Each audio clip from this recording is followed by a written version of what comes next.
Pack your desk, brother announced. We need this space for real employees.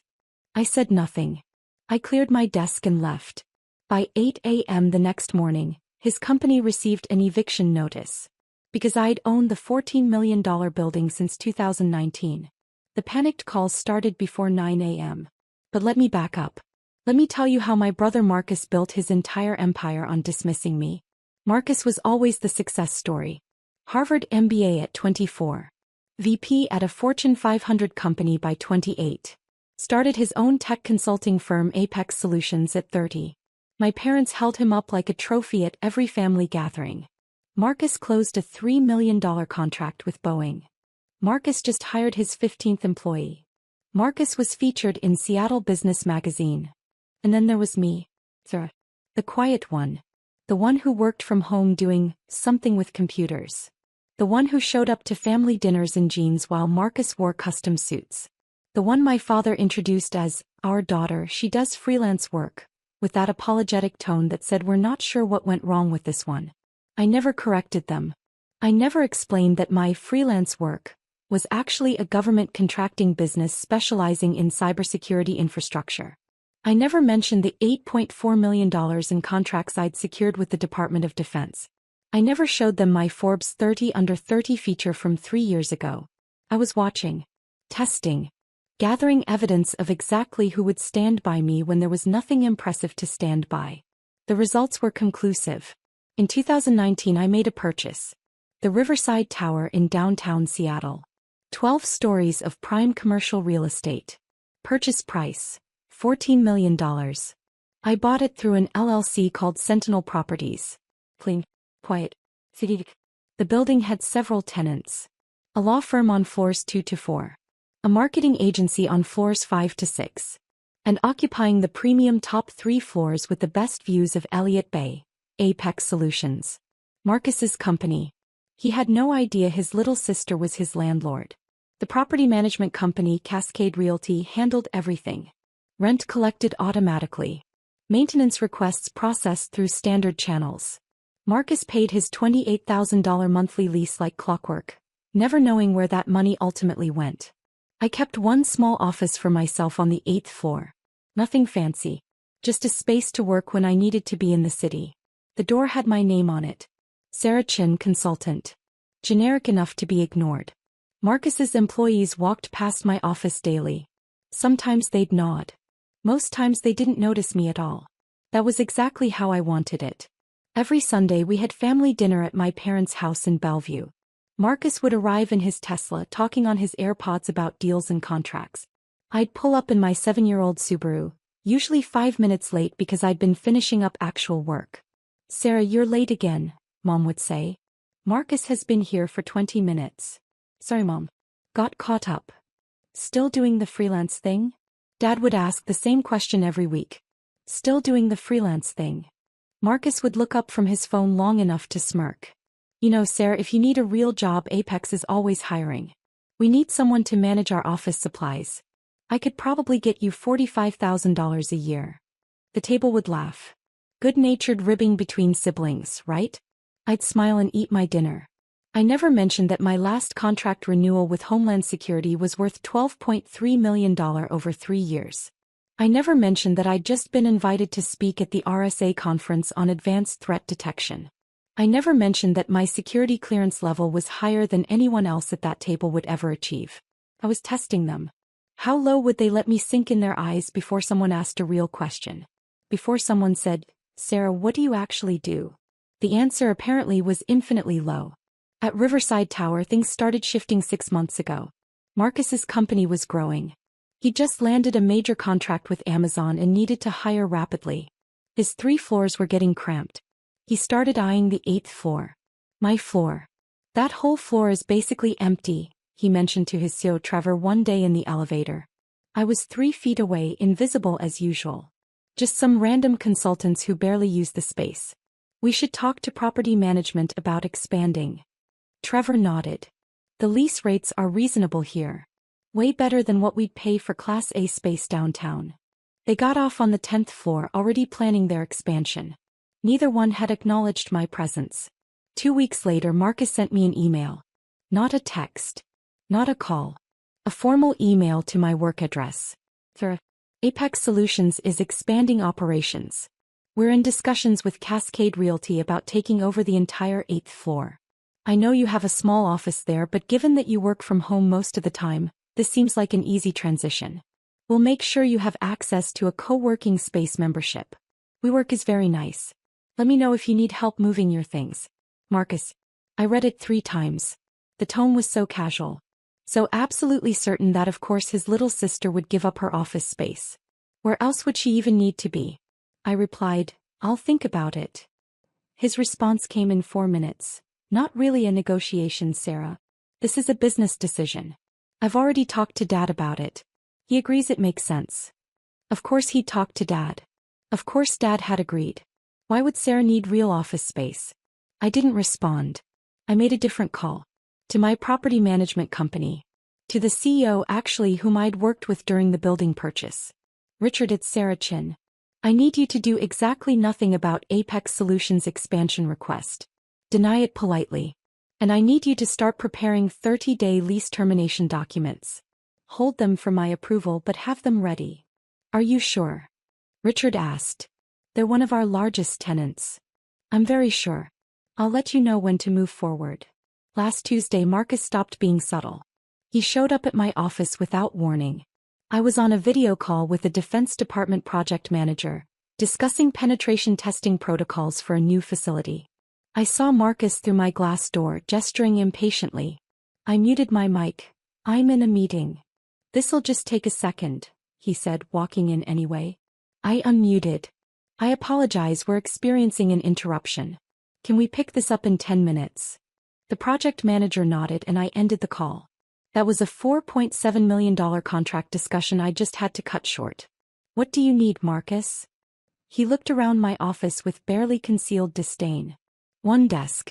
2 monitors. A bookshelf with technical manuals. A small couch.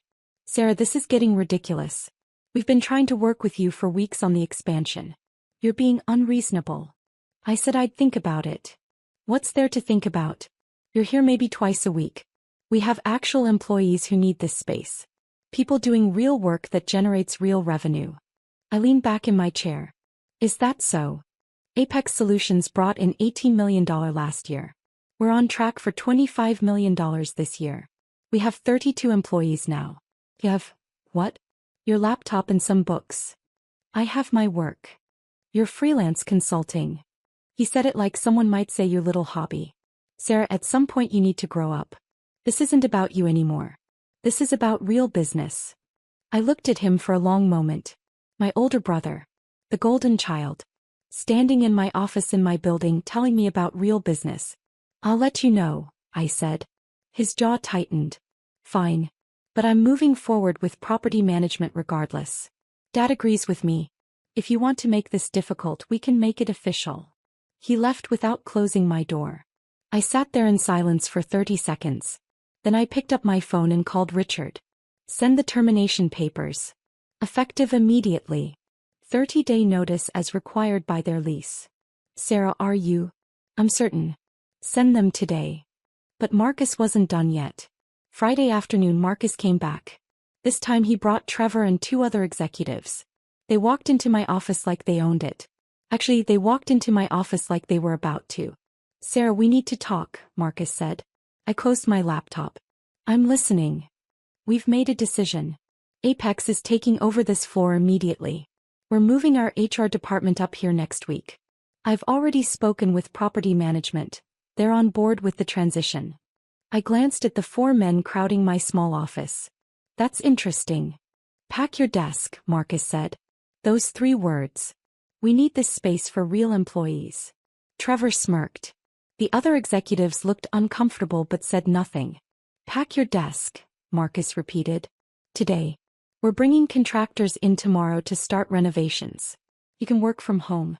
It's where you usually are anyway. I stood up slowly. I looked at my desk. My monitors. My bookshelf. The framed photo of me receiving my master's degree that no one in my family had attended because Marcus had a company retreat that same weekend. Today? I asked. Today. I'm not trying to be harsh, Sarah, but this is business. You'll understand when you have a real company someday. I said nothing. I opened my desk drawer and started removing my items. My notebooks. My backup drive. My coffee mug. I placed them in a cardboard box that Trevor helpfully provided, probably from their moving supplies downstairs. Marcus watched with his arms crossed.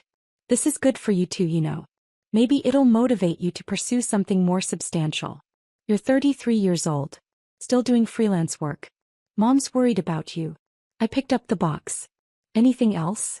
Just leave your key card with reception on your way out. We're reprogramming access for this floor tonight. I walked to the door then turned back. For the record, Marcus, I never needed this office. He smiled. I know. That's why this works out for everyone. No, I said quietly. You don't know anything. I left Riverside Tower at 4:47 p.m. on Friday afternoon. I placed my box in my car. I drove to my real office. The one in my house in Madison Park where I did 90% of my actual work. The house Marcus and my parents had never visited because they assumed it was probably just a small rental. It was a $3.2 million property I'd purchased in 2018. But they'd never asked, so I'd never mentioned it. I made one phone call on my drive home. Richard, execute the termination. Effective immediately. 30 days starting today. Deliver the papers first thing Monday morning. Sarah, they're going to. I know exactly what they're going to do. That's the point. I didn't go to Riverside Tower on Monday. I didn't need to be there. Instead, I worked from home handling a video conference with Pentagon officials about a contract renewal. At 7:53 a.m. my phone buzzed. A text from Marcus. What the hell did you do? I ignored it. At 8:02 a.m. another text. Call me right now. I declined the call that came 30 seconds later. At 8:15 a.m., my phone started ringing continuously. Marcus. Trevor. My father. My mother. Marcus again. I finished my Pentagon call at 9 a.m. then checked my messages. Marcus had left 4 voicemails. I listened to the last one. Sarah, I don't know what you did or what strings you pulled, but Apex just received an eviction notice. 30 days to vacate Riverside Tower. Our lawyers are looking at it right now, but it's ironclad. They're saying the building ownership wants us out. This is insane. We have contracts. We have rights. Call me back immediately. There were 17 text messages. I read them in order, watching the progression from confusion to anger to panic. 8:04 a.m. What did you do? 8:18 a.m. This isn't funny. 8:33 a.m. Our lawyers say the eviction is legal. 8:41 a.m. Dad is calling you. 8:55 a.m. We have 32 employees. We can't just move. 9:02 a.m. Sarah, please call me. 9:07 a.m. We need to talk about this. 9:12 a.m. I'm sorry about Friday, okay? Can we just talk? I made myself a coffee. I checked my email. Another contract had come through. The Department of Energy wanted a security audit. Estimated value, $2.8 million. I replied to that first. Then at 9:30 a.m. I called Marcus back. He answered on the first ring. Sarah, thank God. What is happening? Did you talk to property management? Did you file some kind of complaint? No complaint, I said. Just a business decision. What business decision? What are you talking about? I'm talking about Sentinel Properties LLC exercising its right to terminate a lease with proper notice. It's all in the paperwork you received. Silence. Long enough that I thought the call had dropped. Sentinel Properties, he said slowly. The ownership company. Yes. Sarah. His voice had changed completely. Sarah, what are you saying? I'm saying I own Riverside Tower, Marcus. I bought it in 2019 for $14 million. You've been my tenant for 5 years. And now you're not. More silence. That's impossible. You don't have that kind of money. You do freelance consulting.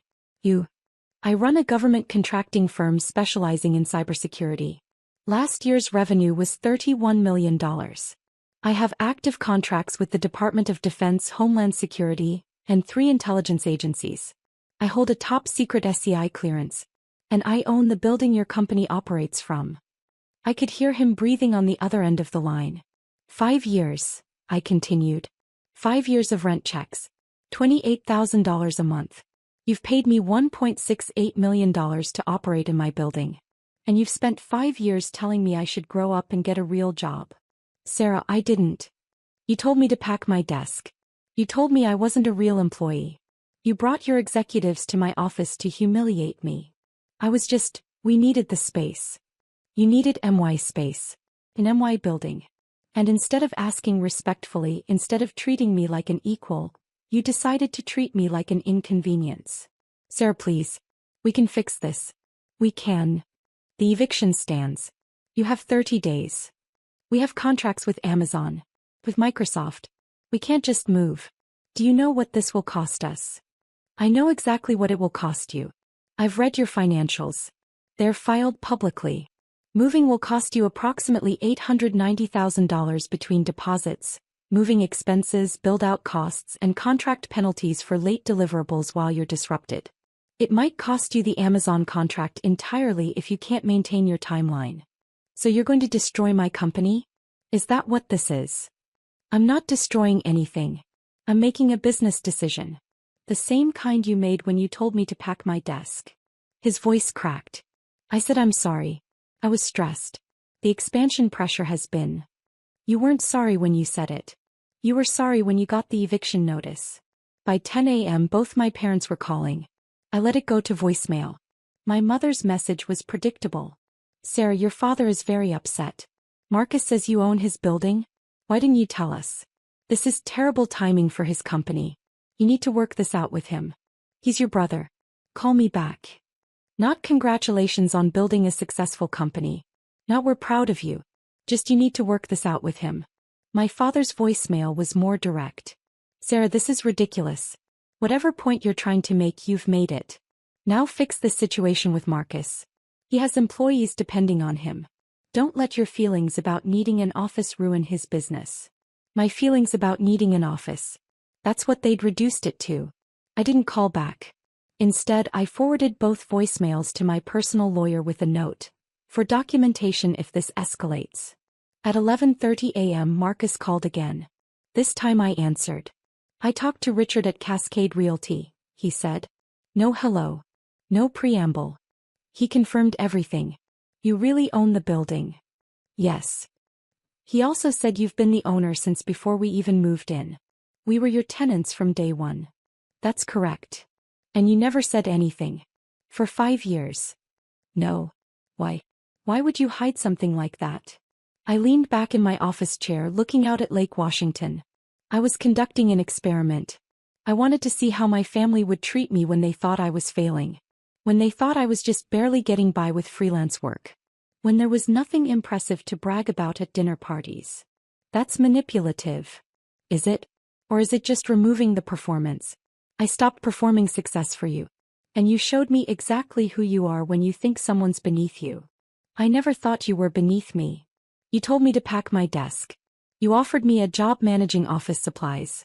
You've spent years making jokes about my little laptop business at family dinners. You literally suggested I grow up and pursue something substantial last Friday. He was quiet. For the record, I continued, my company's revenue is substantially higher than Apex Solutions. My contracts are with federal agencies, not regional businesses. My clearance level means I work on projects you'll never even know exist. And I did it all while you and mom and dad assumed I was failing. Sarah. The eviction stands. 30 days. I suggest you start looking at office space in Bellevue.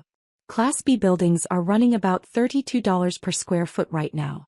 You'll need about 15,000 square feet for your current team size.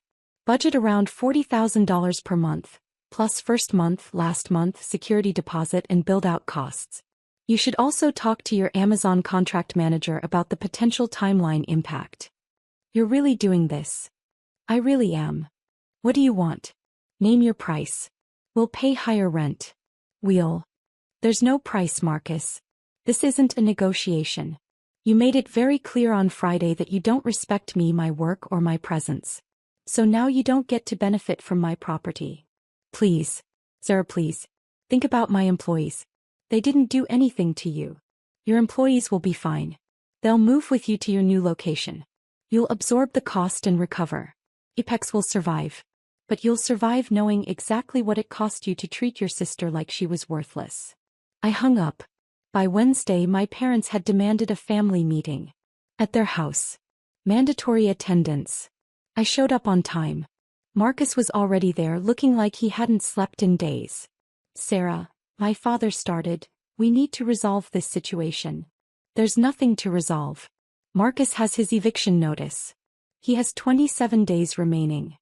You can't actually expect him to move his entire company. I expect him to honor the lease termination the same way he expected me to clear out of my office with 0 notice. My mother jumped in. Sarah, honey, Marcus said some things he regrets. But you're talking about hurting his business. His employees. Their families. I'm talking about enforcing my property rights. Your property rights? My father's voice was rising. Since when do you have $14 million to buy buildings? Since 2019. The money came from my government contracts. The same work you've dismissed as freelance consulting for the past decade. My mother looked confused. What government contracts? I pulled out my phone and opened a folder. Would you like to see? Here's my Forbes 30 Under 30 feature from 2022. Here's my company profile showing $31 million in revenue last year. Here's a photo of me receiving an award from the Secretary of Homeland Security. Here's my LinkedIn showing my actual job title, founder and CEO of Sentinel Cyber Solutions. I handed my phone to my mother. She scrolled through, her face going pale. You've been this successful, and you never told us? I told you I did consulting. You decided that meant I was barely surviving. You never asked for details. But why wouldn't you? Because I wanted to see who would support me when there was nothing impressive to support. And I got my answer. None of you. Marcus stood up. Sarah, what do you want from me? You want me to grovel? Fine. I'm sorry. I'm sorry I dismissed your work. I'm sorry I didn't respect you. I'm sorry I told you to pack your desk. I'm sorry for every joke, every comment, every time I made you feel small. Please, let us stay. I looked at my brother. The golden child. The Harvard MBA. The one who always had dad's respect and mom's pride. No, I said simply. No. You're not sorry you did it. You're sorry it had consequences. There's a difference. My father slammed his hand on the table. Sarah, enough. This is family. You don't destroy family over hurt feelings. I'm not destroying anything. I'm running my business. Marcus wanted me out of my office for business reasons, remember? This is the same thing. It's not the same at all. You're right. It's not. Because when Marcus told me to leave, I had nowhere else in that building to go. When I'm telling Marcus to leave, he has the entire city of Seattle to choose from. He'll be fine. I stood up. I've spent years at these Sunday dinners listening to Marcus's accomplishments. Listening to you both praise him. Watching you introduce me as, she does something with computers, while you introduce him as, our son, the CEO. I built something bigger than what Marcus has. I did it quietly. And none of you noticed because you weren't looking. Sarah, my mother started. The eviction stands. Marcus has 27 days. He has the resources to relocate. He'll be fine. And maybe, just maybe, he'll think twice before dismissing someone again. I walked to the door. Are you coming to Sunday dinner this week? My mother asked, her voice small. I turned back. No. I don't think I will be. Marcus's company moved out on day 29. Professional movers. 3 trucks. 32 employees relocating to a Class B building in Bellevue that cost him nearly $45,000 per month. Almost $17,000 more than he'd been paying me. The Amazon contract got delayed. Not cancelled, but delayed by 6 weeks. That cost him about $230,000 in penalty clauses. Total cost of telling me to pack my desk. Approximately $1.1 million. I got one email from him after they moved out. I understand now. I hope someday you let me try to make this right. I didn't respond. My parents called a few times. My mother left voicemails saying she didn't know how successful I was. My father sent texts saying I'd made my point and should move past this. I didn't respond to those either. But I did get other responses. Other tenants in Riverside Tower started asking about lease terms. The law firm on floors 2 to 4 wanted to expand. A tech startup wanted to move in. Everyone paid market rate. Everyone treated the property owner with respect. I released Marcus's former space to a medical device company for $35,000 per month. They moved in 60 days after Apex moved out. The financial impact of losing Marcus as a tenant? Approximately zero after I filled the space. Actually, I came out $7,000 per month ahead with the new tenant. I was having coffee with my friend Jennifer, who runs a venture capital firm. She'd watched the entire situation unfold. "So," she said, grinning, "any regrets about kicking out your brother?" "None. Not even a little. I mean, he did apologize. He apologized because it cost him money. Not because he understood what he did wrong." "Fair point." She paused. "Your parents still not talking to you?" "They call sometimes. I don't answer." "Cold. Strategic. They wanted me to be impressive. Now I am. But only on my terms." "Have you thought about what happens if Marcus actually changes? If he genuinely learns from this?" "I considered it. If that happens, I'll reevaluate. But I'm not holding my breath." "What about you? How are you doing with all of it?" I thought about that question. Really thought about it. Honestly, better than I've been in years. I spent so long trying to earn respect from people who'd already decided I wasn't worth respecting. Now I'm just free. I do my work. I run my business. I own my success. And I don't perform for anyone anymore. That's pretty healthy, actually. Therapy helps. I smiled. That and having $14 million in real estate. We both laughed. My phone buzzed. A text from an unknown number. "This is Marcus. I know you probably won't read this, but I wanted you to know I've been seeing a therapist. Working on some things. I don't expect forgiveness. I just wanted you to know I'm trying to understand where I went wrong. Not just with the building. With everything." I showed Jennifer. "You going to respond?" she asked. "Not yet. Maybe not ever. He's working on himself because he finally faced consequences. That's good for him. But I don't owe him my presence in his growth journey." Stone cold. No. Just clear boundaries. There's a difference. I finished my coffee and stood up. "I have a meeting with a Homeland Security director in an hour. New contract. Estimated value, $6.2 million. Jesus. And your family thought you needed a job managing office supplies. They did. Past tense. Now they know exactly what I do. And exactly what it costs to underestimate me." I walked out into the Seattle afternoon. My car was parked in my reserved spot at Riverside Tower. My building. My business. My success. All of it earned. None of it given. And not one single person could tell me I didn't deserve it. I wasn't hiding anymore. I was just done performing for people who wouldn't applaud anyway. The golden child had been tarnished. And the dismissed daughter was finally completely free.